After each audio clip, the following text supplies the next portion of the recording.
Hello everyone, फिर से स्वागत है जितेंद्र मैथ कॉन्सेप्ट में।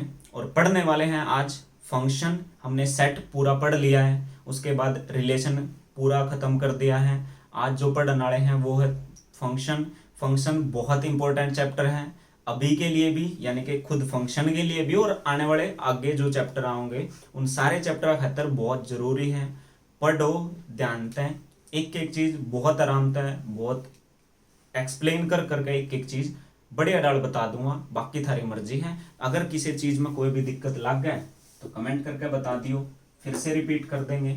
कोई दिक्कत वाली बात नहीं है, लेकिन समझ में आना चाहिए। मेन बात यह है कॉन्सेप्ट सारे क्लियर होने चाहिए, ताकि अगर कोई भी क्वेश्चन दिखे तो दिखते ही उसका आंसर भी हमने बेरा होना चाहिए।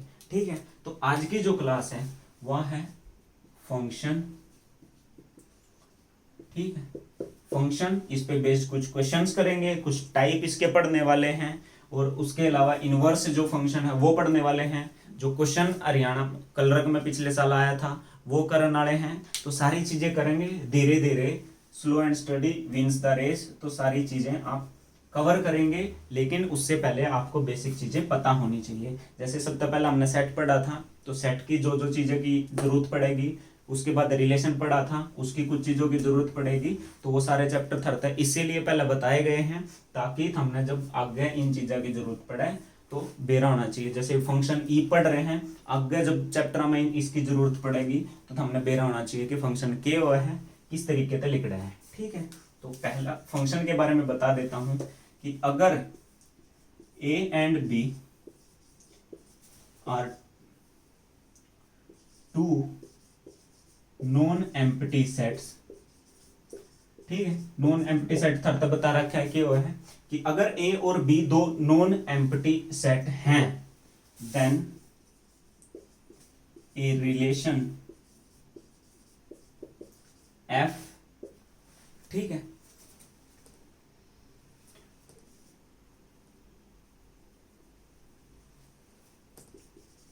विच is A subset of A cross B is called function if and only if। ठीक है, कुछ कंडीशन है इसकी मैं पढ़ेंगे। सबसे पहले देख लो कि A और B दो नॉन एम्प्टी सेट हैं, उनका एक जो रिलेशन है F which is a subset of A cross B, और वो फंक्शन कब कहलाओगा, जब आपके पास एक दो कंडीशन है वो आपको सेटिस्फाई करवानी पड़ेगी। सबसे पहले for each a belongs to a, यानी कि हर एक ए के मान के लिए जो कि इसमें से बिलोंग कर रहा है, वहां पर एक बी होना चाहिए जो कि बी से बिलोंग करे। हर एक ए के मान के लिए एक बी होना चाहिए जो इससे बिलोंग करना चाहिए, सच दैट जो ए बी बनता है, ए और बी जो बनता है वो आपका उस फंक्शन से बिलोंग करे। ये है पहली कंडीशन। ठीक है, ए और बी दो नॉन एम्प्टी सेट हैं, तो एक relation F which is a subset of A cross B. देखो एम्प्टी सेट थरता बता रखा है क्या है, उसके अलावा सबसेट थरता बता रखा है क्या है, ए क्रॉस बी थरता बता रखा है कि क्या है। तो इन चीजें, ये चीजें तो थारा क्लियर होनी चाहिए दिमाग में डेफिनेशन के साथ ही। तो पहली कंडीशन जो हमारी थी वो के थी कि for each A there must be a B जो बिलोंग करे बी से, सच दैट ए बी उस फंक्शन से बिलोंग करे। इसके अलावा जो दूसरी कंडीशन है, दूसरी कंडीशन क्या कहती है कि इफ ए बी बिलोंग कर रहा है उस फंक्शन से और ए सी उस फंक्शन से बिलोंग कर रहा है, तो जो बी है वो इज इक्वल्स टू सी होगा। ठीक है, ये दो कंडीशन है एक रिलेशन को फंक्शन बनाने के लिए, और वो क्या है कि हर एक ए के लिए एक बी होना चाहिए जो कि ए बी है वो फंक्शन को बिलोंग करे, और इसके अलावा ए बी अगर फंक्शन से बिलोंग कर रहा है, ए सी फंक्शन से बिलोंग कर रहा है, तो बी इज इक्वल टू सी होना चाहिए। इस वाली लाइन का थरता मतलब बता देता हूं, के है कि अगर ए बी बिलोंग कर रहा है इस फंक्शन से, ए सी बिलोंग कर रहा है, बी और सी इक्वल क्यों होने चाहिए, क्योंकि जो ए है इसके जितने भी फंक्शन में मान आएंगे, यानी कि इसके लिए जो एलिमेंट यहां से आने वाला है वो होना चाहिए यूनिक, यानी कि एक ही होना चाहिए। यानी कि उस फंक्शन की वैल्यू x के एक मान जो कि यहां से लिया जाएगा उसके लिए वो एक यूनिक वैल्यू होनी चाहिए, यानी कि उसकी एक से ज्यादा मान नहीं आने चाहिए। यानी कि इसका अगर कोई हम एक भी एलिमेंट लेवें और उस फंक्शन की वैल्यू निकालें तो वो यूनिक आनी चाहिए। ऐसा ना हो कि एक के फंक्शन के लिए एक के एलिमेंट के लिए फंक्शन की वैल्यू दो अलग अलग आ रही है। या चीज जो यहाँ लिखी है या एज इट इज हम बस नोट कर लो, इसके बाद एक एग्जाम्पल लिखो, सारी चीज धारा क्लियर हो जाएंगी। ठीक है, तो सिर्फ यह चीज नोट कर लो कि ये यूनिक होना चाहिए और यह चीज जो है वो 100% उसको सेटिस्फाई करनी चाहिए। ठीक है, तो एक उदाहरण लिख देता हूं जिससे धारा थोड़ी सी बात अच्छे से समझ में आवे कि पंगा है कि रिलेशन और फंक्शन अलग अलग क्यों है, के दिक्कत है के नहीं है। ठीक है, तो इफ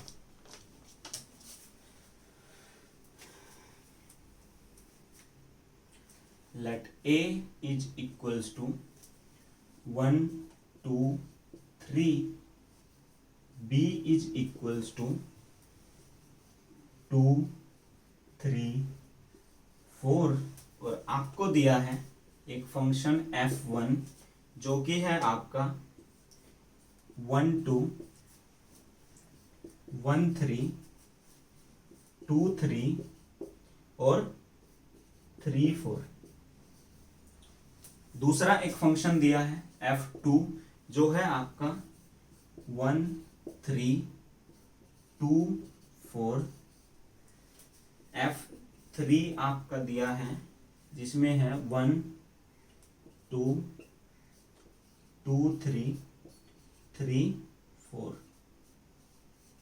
ठीक है, तार तो तीन फंक्शन दिए हैं, इन तीनों फंक्शना ने हम देखो तारा के चीज समझ में आवा है के नहीं, बताना यो है कि मतलब कौन सा जो है फंक्शन है वो इसके लिए अप्लीकेबल है कि नहीं है, यानी कि इस ए और बी के सेट में वो लागू हो रहा है कि नहीं हो रहा है, यह चीज सिर्फ हमने बतानी है। तो पहले फंक्शन की अगर मैं बात करूं, पहले फंक्शन में हमारे पास 1 2 है 1 3 है 2 3 है और 3 4 है। ठीक है, तो इसमें एक चीज जो नोट करने वाली है ये कि जो पहला एलिमेंट है जो कि इस सेट से बिलोंग कर रहा है ए से, उसके मान के लिए यहां पर दिया हुआ है 2 और यही पहला एलिमेंट जो 1 है इसके लिए यहां पर दिया हुआ है 3। कंडीशन में हमने पढ़ा था कि इसके हर एक मान के लिए एक यूनिक मान होना चाहिए यहां पे जहां पे फंक्शन लाई करेगा। ठीक है, यानी कि कहने का मतलब है कि अगर आपको इस तरीके से फंक्शन दे दिया जाए, सीधे सीधे बेरा काटना है तो जो पहले नंबर पे लिखा हुआ है यानी कि इस ऑर्डर्ड पेयर का जो पहला एलिमेंट है वो हमेशा एक ही बार लिखा होना चाहिए। यानी कि अगर एक फंक्शन इस तरीके से लिख दिया तो हमने बेरा काटना है कि भाई ये फंक्शन है कि नहीं है। सबसे पहली चीज देखो कि इसके लिए जो पहला एलिमेंट लिखा है वो कहीं रिपीट तो नहीं है ना, जैसे ये वाला है यहाँ पे भी था और ये यहाँ पे भी था, यानी कि उस फंक्शन का मान 1 पर जब f ऑफ 1 निकालते हैं तो वो 2 भी आ रहा है और f ऑफ 1 निकालते हैं तो वो 3 भी आ रहा है, यानी कि 2 = 3 भी आ रहा है। ठीक है, तो इसका मतलब बात यह है कि वो फंक्शन जेन्युइन फंक्शन नहीं है, यानी कि वो फंक्शन है ही नहीं। तो ये देखना है कि जो पहला एलिमेंट है वो रिपीट तो नहीं हो रहा है ना, जैसे इसमें क्या है वो रिपीट हो रहा है तो वो रिपीट नहीं होना चाहिए बस। दूसरा फंक्शन 2 1 3 2 4, यानी कि f ऑफ 1 3 है f ऑफ 2 4 है, क्या ये वाला फंक्शन होगा? आड़ा देखो इसमें है 1 2 3, इसके पहले एलिमेंट देखो यहाँ पे है 1 यहाँ पे 2, लेकिन 3 वाला कुछ नहीं दिया हुआ है। और पहले वाली कंडीशन के थी कि for each a that belongs to a, यानी कि इसके हर एक ए के लिए एक मान होना चाहिए। जैसे 1 के लिए 3 था, 2 के लिए 4 था, तो 3 के लिए भी कुछ होना चाहिए था, तब जाके ये फंक्शन बनता। तो इसीलिए ये भी फंक्शन नहीं है। तीसरे वाला के है, इसमें 1 के लिए 2, 2 के लिए 3, 3 के लिए 4, पहले वाले सारे कवर हैं, और जो 2, 3 और 4 हैं वो भी आपका बी से बिलोंग कर रहा है, इसीलिए जो तीसरे नंबर पे है F3 ये है फंक्शन। तो कंडीशन थोड़ी सी जो भी वो दी थी दोनों, वो थोड़ी थोड़ी क्लियर भी होनी चाहिए कि एक एक 2 बार नहीं आना चाहिए, सिर्फ 1 बार आना चाहिए, ठीक है। तो यूनिक नहीं हुआ ना, अगर यो 1 पे 2 आ रहा है, 1 पे 3 आ रहा है, यूनिक की तो हुआ। F(2) में क्या है, 1 2 तो आ गया, लेकिन 3 आना कुछ नहीं आया, तो इसलिए 3 नहीं आया। उसके अलावा F3 में सारी चीज ठीक थी, 1 2 2 3 3 4, तो यो थारा एक बन गया फंक्शन। तो इस तरीके तो वो 2 कंडीशन काम करे हैं, थोड़ा थोड़ा समझ मान लग गया होगा फंक्शन के चक्कर है। इसके बाद एक एग्जांपल करते हैं तो और थोड़ी सी चीजें क्लियर होगी, क्योंकि एक बार ये फंक्शन बड़े आधार क्लियर हो जाएगा तो फिर इसकी बाकी जो चीजें हैं वो बड़े आधार समझ में आ जाएंगी, ठीक है।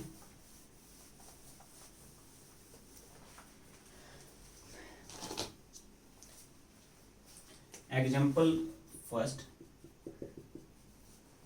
वो क्या है कि if x y belongs to 1 2 3 4, ठीक है। तो हमने बताना है कि which of the following are functions, इनमें से कौन सा फंक्शन है और कौन सा नहीं है। जैसे f1 is equal to X Y such that y is equal to X plus 1। उसके बाद b है, एक फंक्शन है f2 such that X Y X plus Y greater than 4। इसके बाद तीसरा है, ये b है, ये c। तीसरा क्या है, F3, वो के को है कि एक्स वाई जो है सच दैट y जो है वो लेस देन है x। इसके अलावा चौथा है d, वो है x और y F4, x और y such that x plus y is equal to 5, ठीक है। 4 फंक्शन तक दिए हैं, चारों में तक हमने बताना है कि भाई इनमें तक कौन सा है, कौन सा नहीं है, यानी कि एक फंक्शन पहचानना है। ऑप्शन टाइप में भी सेम टू सेम दिया जा सकता है, आजकल तो बड़े बड़े ऑप्शन देने का ट्रेंड चल रहा है कि इस तरीके तो ऑप्शन भी दिए जा सकते हैं कि इनमें तक 3 नहीं है और 1 है, तो बताओ कौन सा वो है जो फंक्शन है, ठीक है। 4 कंडीशन थर तक दे रखी है, चारों ने देखो समझो और बता दो मेरे तो थोड़े से कि इसमें जो है वो फंक्शन कौन सा है। जैसे कि अगर ऑप्शन वाइज इसको सोल्व करने लगे तो पहला फंक्शन हमारा क्या है कि f1 such that X Y, और जो y है वो x प्लस 1 है। तो यहां से अगर मैं निकालने लगूं, जैसे कि x के, हमें पता है सबसे पहली कंडीशन x के हर एक मान के लिए यूनिक b में होना चाहिए। तो यहाँ पे x का मान अगर मैं 1 लूं तो ये y आ गया 2, x का 2 लूं तो y आ गया 3, x का लूं 3 तो y आ गया 4, लेकिन x का लूं अगर 4 तो यहाँ पे y आ गया 5। लेकिन हमारे तक कंडीशन दे रखी है कि x y है, मैं इस सेट तक 1 2 3 4 वाले सेट तक बिलोंग करे हैं, लेकिन y का मान 5 आ गया जब मैंने x का मान 4 धरा, ठीक है। तो x 4 धरने पे y का मान आया 5, जो कि इस वाले सेट में नहीं है, यानी कि हमारे पास इस पहले x के लिए एक मान है जो कि है 4, जिसके लिए y जो कि इस सेट से बिलोंग करता है वहां पर कोई भी एलिमेंट नहीं है। तो ये वाला हमारा फंक्शन नहीं है, क्योंकि इसके 4 के लिए हमारे पास इसमें कोई भी एलिमेंट नहीं है। F2 क्या कहता है कि X Y such that X plus Y greater than 4। अब इसके लिए जैसे x प्लस वाई अगर ग्रेटर देन 4 करना है तो 1 और 4 लिख लो, x का 1 और y का 4, 1 और 4 बड़ा होगा 4 तय, 2 और 3 बड़ा होगा 4 तय, 3 और 4 बड़ा होगा 4 तय। लेकिन इसमें एक दिक्कत आवा है, वह दिक्कत कितना है, दिक्कत आवा है इस 2 और 3, 2 प्लस 3 बड़ा है 4 तय, लेकिन 2 प्लस 4 भी तो बड़ा है ना 4 तय। अगर 2 में 3 जोड़ूंगा, x का मान 2 y का 3 लूंगा, वो 4 तक बड़ा है, इसको सेटिस्फाई कर रहा है। लेकिन अगर x का 2 लूं और y का 4 ले लूं तो भी वो इसको सेटिस्फाई कर रहा है। यानी कि याड़े तक ये आया है कि x का एक ऐसा मान मैं 2 ले सकता हूं जिसके लिए मेरे पास 2 b निकल के आते हैं, एक 3 और एक 4। ये भी सेटिस्फाई कर रहा है और ये भी, यानी कि इस 2 के लिए मेरे पास 2 एलिमेंट ऐसे हैं जो इस फंक्शन को सेटिस्फाई कर रहा है। लेकिन ये होना चाहिए था यूनिक, जो कि नहीं है। उसके अलावा f3 क्या है, X Y such that y less than x, y less than x होना चाहिए।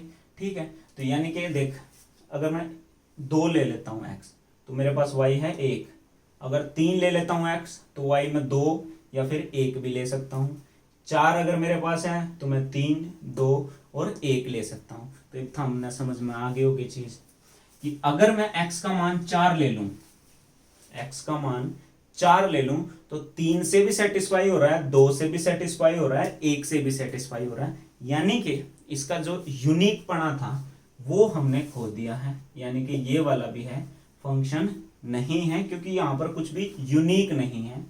उसके अलावा x plus Y is equal to 5, X plus Y is equal to 5 में क्या है कि x का मान अगर मैं 1 ले रहा हूं तो y मेरे पास आ रहा है 4।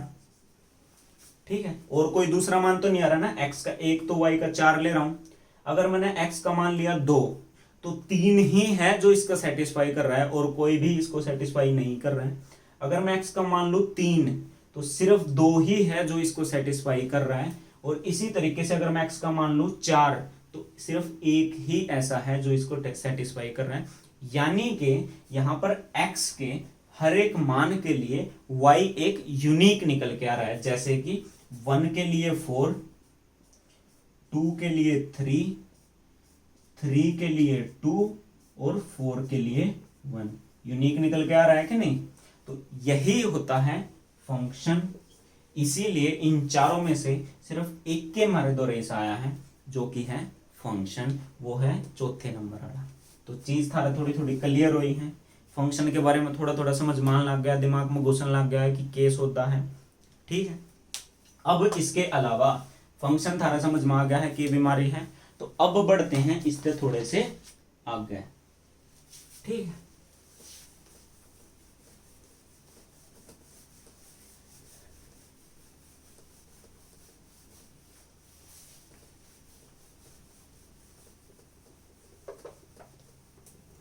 अब पढ़ते हैं जो डोमेन, रेंज और कोडोमेन। डोमेन और रेंज हमने रिलेशन में भी पढ़ा था, फिर से यहां पे पढ़ेंगे कि क्या होती है डोमेन, क्या होती है रेंज और क्या होती है कोडोमेन। ठीक है, तो कोडोमेन के हुआ है, डोमेन के हुआ है, रेंज के हुआ है, ये सारी चीज हम पढ़ेंगे। कि मान लो एक फंक्शन है f a2, इस तरीके से फंक्शन को डिफाइन कर सकते हैं। इसका मतलब है कि एक फंक्शन है a to b। ठीक है, तो अगर एक फंक्शन हमारे पास है जो कि है a to b, तो इसमें जो आपके a के जो एलिमेंट हैं वो है इसकी डोमेन। समझ में आए, a is equal to 1 2 3, b is equal to 2 4 6।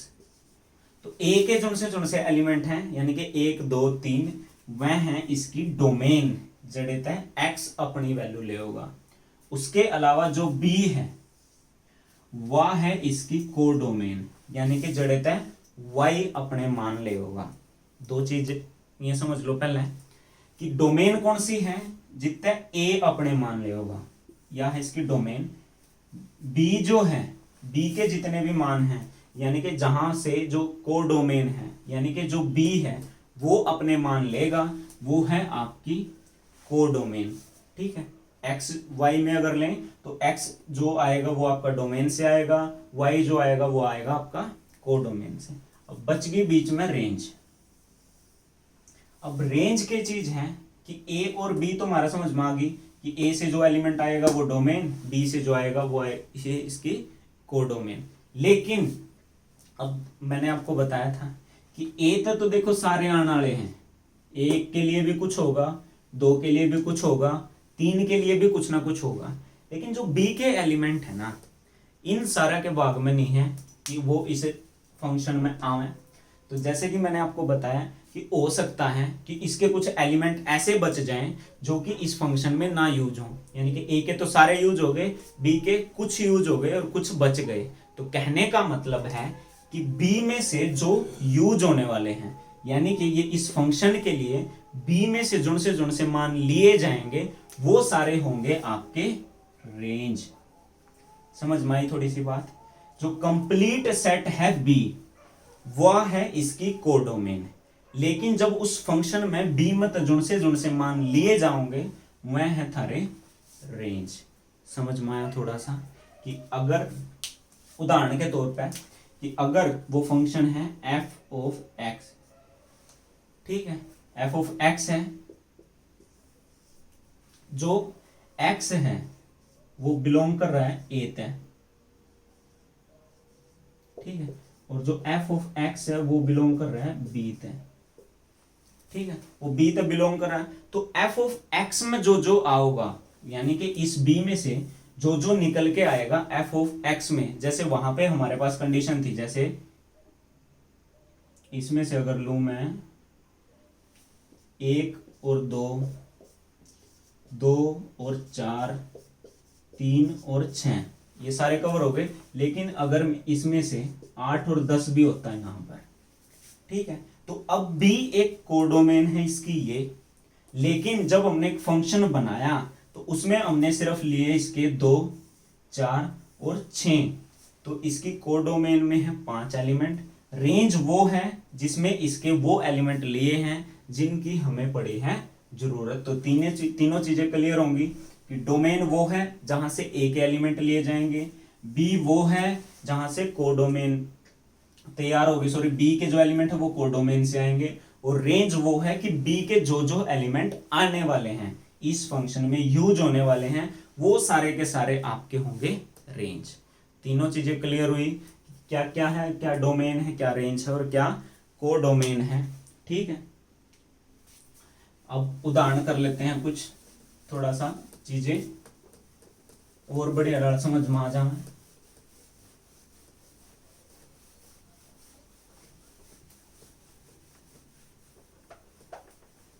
ठीक है, जैसे कि let A is equal to, जितने भी टाइप में आज करवा रहा हूं सारा के थारते एक दो उदाहरण करवा रहा हूं ताकि उदाहरण तो थारा थोड़ी सी चीज क्लियर हो। वो फंक्शन है एफ और वो फंक्शन है ए टू जेड, ठीक है, और फंक्शन दिया है कि F of X is equal to X square minus का 2x माइनस का 3। तो हमने बताना है कि इसकी जो रेंज है वह के होगी, ठीक है। तो एक a है, एक सेट -2 1 2, और जो रिलेशन है वो है आपका a टू z, ABCD वाला a टू z नहीं है, ये z है आपका इंटीजर वाला, ठीक है। कदे कौन सा नो सोचो कि भाई ABCD पे फंक्शन लगा रखा है, ABCD अपन ला रखा है, a इसमत है और z इंटीजर है, ठीक है। तो f ऑफ x था एक फंक्शन दे रखा है जिसमें है x square minus 2x minus का 3। तो रेंज बतानी है इसकी क्या होगी। देखो इसकी अगर मैं डोमेन की बात करूं तो a टू z है ये रिलेशन, तो a है ये, ठीक है, तो यानी कि इसकी जो डोमेन के एलिमेंट है मैं तो ये है, इसकी जो को डोमेन है वह है z, जड़ेत है b के एलिमेंट आओगे, हमने काटनी है इसकी रेंज, यानी कि वह एलिमेंट जो से आओगे। a में हमारे पास है -2 1 और 2, अगर मैं f ऑफ -2 निकाल दूं इसमें रख के, तो ये -2 का स्क्वायर 4 माइनस -2 4, 4 और 4 8, 8 में से 3 गया 7। f ऑफ 1 अगर निकालूं तो 1 का स्क्वायर 1 -2 -3, ये आ जाएगा -4। f ऑफ 2 अगर निकालूं तो वो होगा 2 दूनी 4 -4 -3 यानी कि आ जाएगा -3। अब इसकी देखो कोडोमेन थी इंटीजर, कोई भी इंटीजर, कितने भी इंटीजर हो सकते हैं, लेकिन जब हमने इसके मान निकाले फंक्शन के तो उसमें हमारे द्वारा इसके मान आए 7 4 सॉरी -4 और -3। तो इसकी जो रेंज है वह है 7 -4 और -3। अब है तो यार रेंज भी इससे मत है, लेकिन कोडोमेन और रेंज में फर्क यो है कि जोन से मान आ सके हैं वह है इसकी रेंज, जड़े जड़े तक आ सके हैं वह है इसकी कोडोमेन। ठीक है, तो ये चीज समझ में आ गई होंगी थारा सारा का। इसके बाद बढ़ते हैं आगे।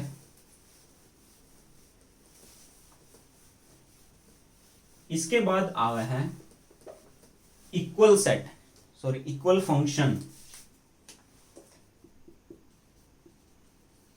इक्वल फंक्शन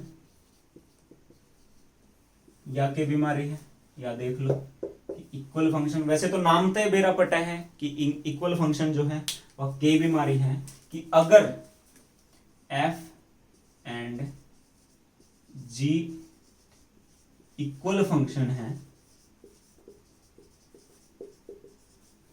तो होगा कि जो डोमेन है ऑफ f y डोमेन होनी चाहिए g की। उसके अलावा जो कोडोमेन है ऑफ f y होनी चाहिए कोडोमेन g। ठीक है, यानी कि जो f की डोमेन थी y g की डोमेन होनी चाहिए, जो f का कोडोमेन है वो होना चाहिए g का कोडोमेन। और यहां से इसकी भी इस यहां से कोई भी आप एक एलिमेंट लो, यानी कि value of function f at any point in its domain is equals to value of function g on that point।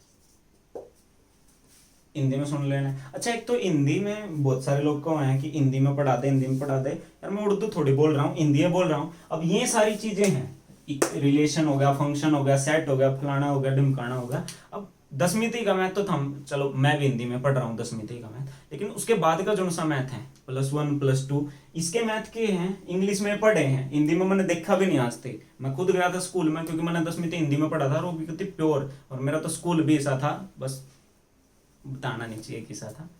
तो उसके बाद जब +1 +2 में गया तो मैंने खुद पूछा था कि हिंदी में मैं 10वीं तक पढ़ का रहा हूँ, तो 11वीं 12वीं में भी इंग्लिश में कुकर पढ़ूंगा। तो उन्होंने कहा था भाई तेरे दौरे कितने हिंदी वाला मैथ पांदा हो तो लिया तो वो पढ़ ले, मारे दौरे तो एक के मैथ है यो पढ़ाया जा सके है। तो 11वीं 12वीं का मैथ मैंने कभी भी देखा ही नहीं हिंदी में आज तक भी, हमने भी नहीं देखा हुआ जो से 11वीं 12वीं पढ़ रहे हैं। ठीक है, अगर है आपके पास तो बहुत बढ़िया बात है। तो ये सारी चीजें देख, इक्वल फंक्शन, फंक्शन क्या है, रिलेशन क्या है, ये हिंदी में नहीं लिखे जा सकते। ये मैं बोल लूँ हूँ, जो बोल कर समझा रहा हूँ मैं, सारी बात तो थरते हिंदी में बता रहा हूँ, या मैं इंग्लिश में थोड़ी कुछ बक रहा हूँ। जो चीज लिखने की है मैं तो इंग्लिश में लिखी जाऊंगी, जो चीज है हाँ इन बोल कर मैं बता रहा हूँ, सारी चीज थरते एक्सप्लेन कर रहा हूँ। नोट्स हमने जुकर बनाने हैं अपने हिसाब से, हमने जुकर भी ठीक लगा अपनी सहूलियत के हिसाब से हम बना लो। उसमें क्या है, ये चीज मैंने नहीं रखती कि मैंने ये इतना बड़ा यूज समाचार छाप दिया तो थम भी समाचार छापो। मेन बात है कि जो जो हमने इसमें समझ में आया है वो हम एज इट इज इस हिसाब से लिख लोगे, हम आगे उसमें जब कदर पढ़ोगे तो थारा वो समझ में आना चाहिए। ठीक है, तो यह हुआ है मेन बात। हिंदी में बोल रहा हूँ मैं, में छोड़ो, समझ लो के है कि जो डोमेन है इसकी वो इसकी डोमेन होनी चाहिए, जो इसकी रेंज है सॉरी कोडोमेन है वो इसकी कोडोमेन होनी चाहिए, और इसके इस डोमेन में से कोई भी एक पॉइंट लेके उस फंक्शन की वैल्यू निकालो और उसी पॉइंट पे इस फंक्शन की वैल्यू निकालो तो वो सेम होनी चाहिए। यानी कि इन दोनों की कुल मिलाकर बात यह है कि वह रेंज जो है एक तीसरी बीमारी वह भी सेम आनी चाहिए। तो यो है इक्वल फंक्शन, ठीक है। तो इक्वल फंक्शन में जब होंगे जब ये सारे सौदे इनके इक्वल हो जाएंगे। एक उदाहरण लिख देता हूं, ठीक।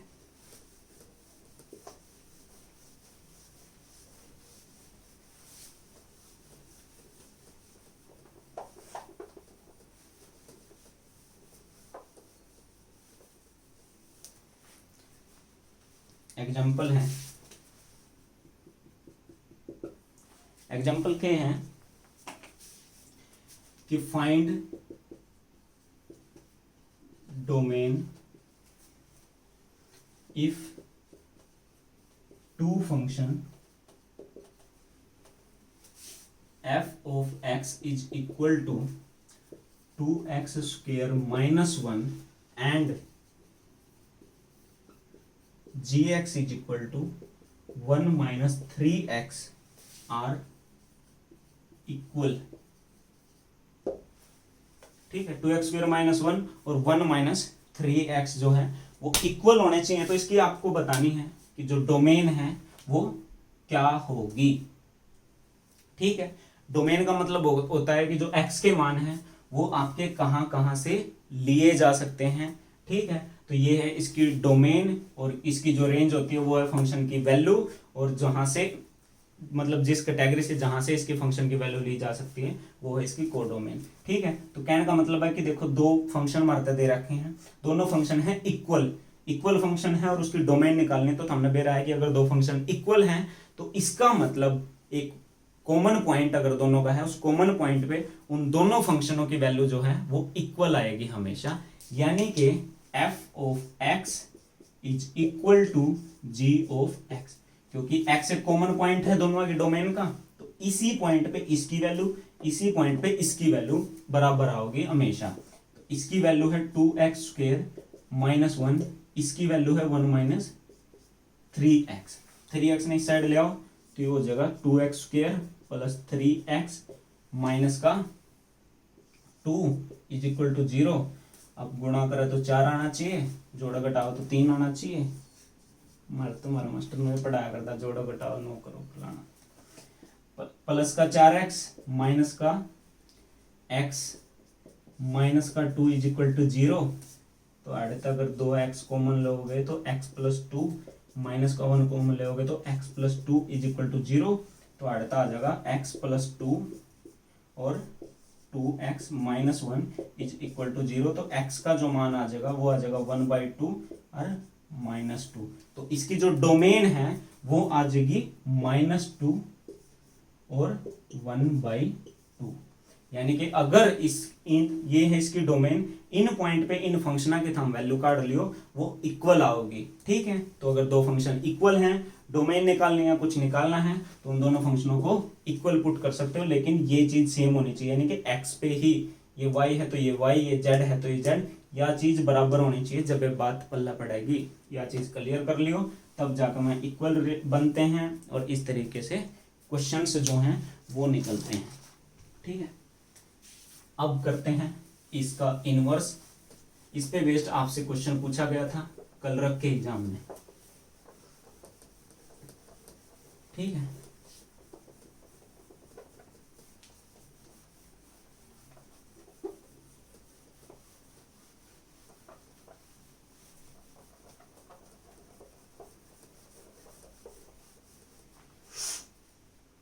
अब बात करते हैं कि इनवर्स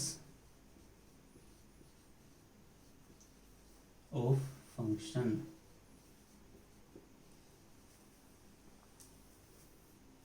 ठीक है। या के बीमारी है, इस पे बेस्ड क्वेश्चन भी लिख रहा है, ये क्वेश्चन भी करेंगे, ठीक है। तो एक फंक्शन है f such that a to b, एक फंक्शन है a टू b। इस फंक्शन में हमने नू बेरा है कि a के हर एक मान के लिए b में कुछ ना कुछ मान तो है, समझ में आई बात।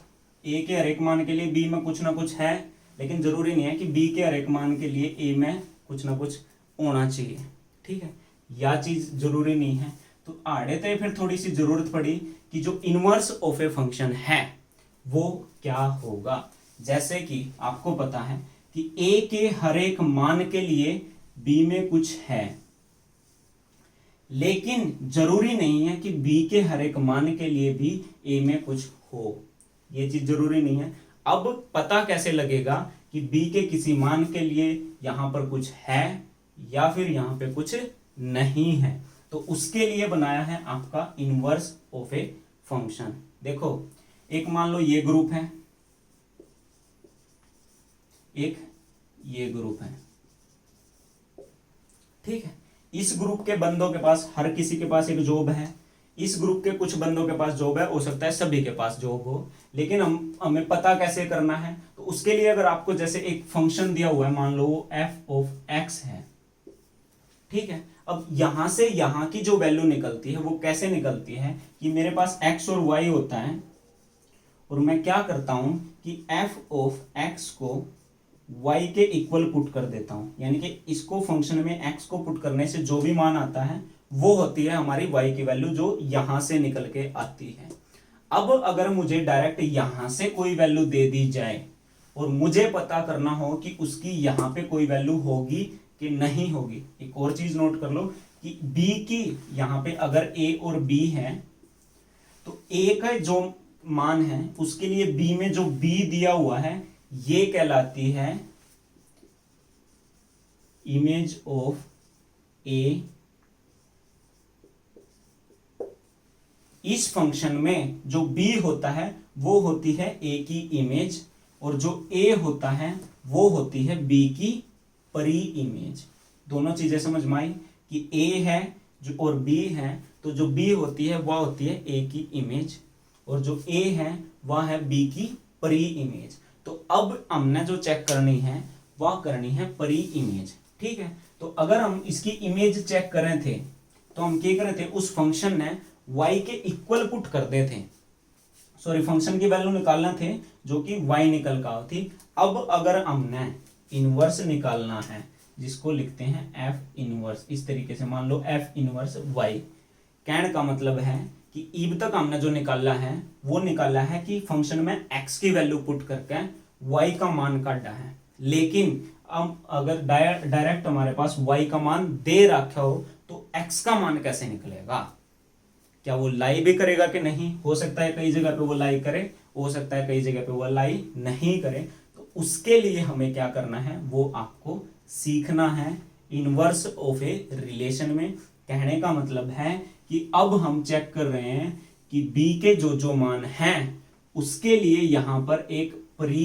इमेज दी भी हुई है कि नहीं, तो उस केस में हम इस y को, क्योंकि देखो x का मान फंक्शन में पुट करे थे, y का मान आ रहा है, इसी तरीके से अगर मैं इस फंक्शन को y के इक्वल पुट कर दूंगा और मेरे पास y का मान है तो क्या मैं x का मान नहीं निकाल सकता। तो इसीलिए f इनवर्स y निकालने के लिए हमें उस फंक्शन f ऑफ x को y के इक्वल पुट करना पड़ेगा। समझ में आई यह चीज कि अगर मैं उस फंक्शन में x का मान धरके y का मान काट सकूं तो मैं उस फंक्शन ने y के इक्वल पुट करके x का मान भी तो काट सकूं। यह जो बीमारी है वह है f इनवर्स y, यानी कि इनवर्स ऑफ फंक्शन। दोनों चीजें क्लियर होगी कि अगर x का मान धरके y का काटा जा रहा है तो वो है आपका फंक्शन, और अगर इस फंक्शन को y के इक्वल धरके x का मान था हम काट दो तो यो है था ना इनवर्स ऑफ दिस फंक्शन। दोनों चीजें क्लियर हैं इसमें, और इसमें कुछ डाउट नहीं होना चाहिए। इनवर्स थारे समझ में आ गया, मैं 2 उदाहरण करवाऊंगा उससे थारे यह चीज बढ़िया डर पल्ला पड़ जाएगी कि के बीमारी से, ठीक है। तो इसके बाद अब इसके कर लेते हैं उदाहरण।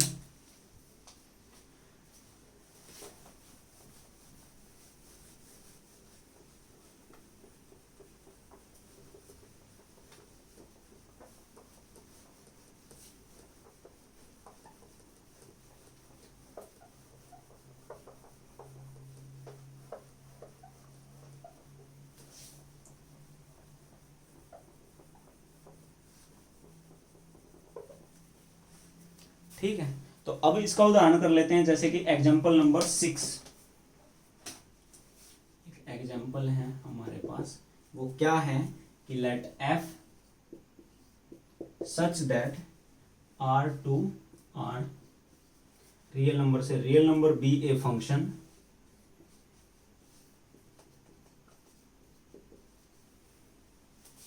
Given by f of x is equal to x square plus 1। तो बताना है कि f इनवर्स -5 होगा नहीं होगा, होगा तो क्या होगा, नहीं होगा तो क्यों नहीं होगा। दूसरा है f इनवर्स 26, ये बताना है कि ये होगा कि नहीं होगा, होगा तो क्यों होगा, नहीं होगा तो क्यों नहीं होगा।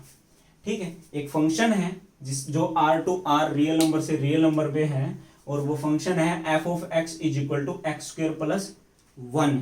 तो हमने बताना है कि इसका f इनवर्स -5। अब देखो हमारे तरह x का कुछ भी मान नहीं है, लेकिन हमारे तो दिया है कि f इनवर्स -5 के लिए ढूंढो क्या कोई x है जो लाई कर रहा है। तो हमने क्या करना है, जिसपे पूछा है उसको इस फंक्शन के इक्वल पुट कर देना है खाली, यानी कि f of x is equal to -5 करने से क्या है कि x square plus 1 is equal to -5, यानी कि एक्स स्क्वेयर जो है वो इज इक्वल टू आ गया -6। अब था हमने भी बेरा है यह चीज कि एक रियल नंबर का स्क्वेयर कभी भी नेगेटिव नहीं होगा, यानी कि अगर इसको मैं लिखूंगा X square X is equal to under root में -6 आ जाएगा और ये जो मान आपका आएगा यानी कि x square is equal to -6, ये आपका रियल नंबर से बिलोंग नहीं करता है। ठीक है, रियल नंबर वो सारे नंबर जिनको आप पी बाई क्यू की फॉर्म में लिख सकते हैं अनाप शनाप। ठीक है, यानी कि ये आ गया आपका X square is equal to -6 और ये आपका रियल नंबर में नहीं था, इसीलिए आपका जो ये है f इनवर्स ऑफ -5 ये आपका यहाँ पे लाई नहीं कर रहा है। f इनवर्स ऑफ 26 देख लेते हैं कि x square plus 1 is equal to 26, यहाँ से x square is equal to आ जाएगा 25 और x इज इक्वल टू आ जाएगा ±5। इस चीज में कोई भी कंफ्यूजन नहीं होना चाहिए कि x के दो मान कैसे आगे, वो यूनिक वाला लफड़ा जो था वो नहीं है। तो यहाँ पे x के दो मान हैं, यानी कि एक है -5 और दूसरा है 5। इन दोनों मानों के लिए हमारे पास 26 है, लेकिन ये चीज अलग अलग है ना भाई, -5 पे 26 है, +5 पे 26 है, लेकिन +5 के लिए भी ये यूनिक है और इसके लिए भी ये यूनिक ही है। ठीक है, तो ये चीज क्लियर होगी कि ये वाला है ये लाई करता है, इसके हमने मान निकाल दिए हैं कि ±5 आ गए हैं। ठीक है, तो यहां से आपका आ गया f इनवर्स ऑफ 26। अब इस f इनवर्स पे आपका एक क्वेश्चन आया था पिछले साल जो कलरक वाला एग्जाम हुआ था, उस कलरक वाले एग्जाम में, तो क्वेश्चन कर लेते हैं कि वो क्या आया था।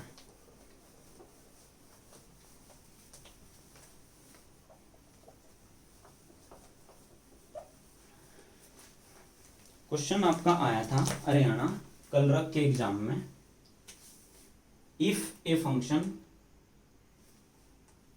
f जो फंक्शन है वो है आपका r to r is defined by f of x is equal to X square -9x plus 22, then आपको निकालना था f इनवर्स ऑफ 4।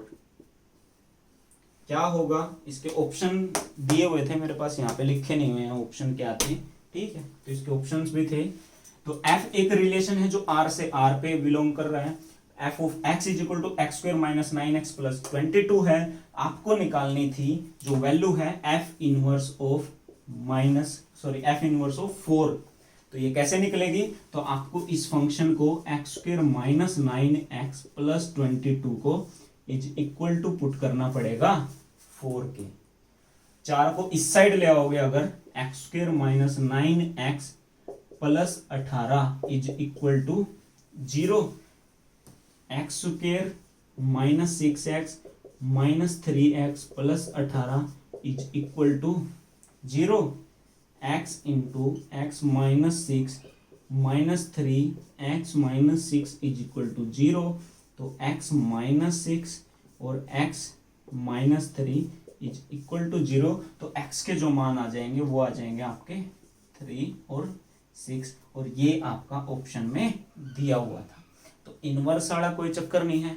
इनवर्स के जो क्वेश्चन है इस तरीके का, अगर आपको वैसे इसके और बहुत सारी चीजें अभी पढ़ने वाले हैं, तो एक और क्वेश्चन भी आपका फंक्शन से रिलेटेड आया था कलर के एग्जाम में ही, उसको अभी नेक्स्ट वीडियो में करेंगे और सारी चीजें बहुत अच्छे से पढ़ेंगे।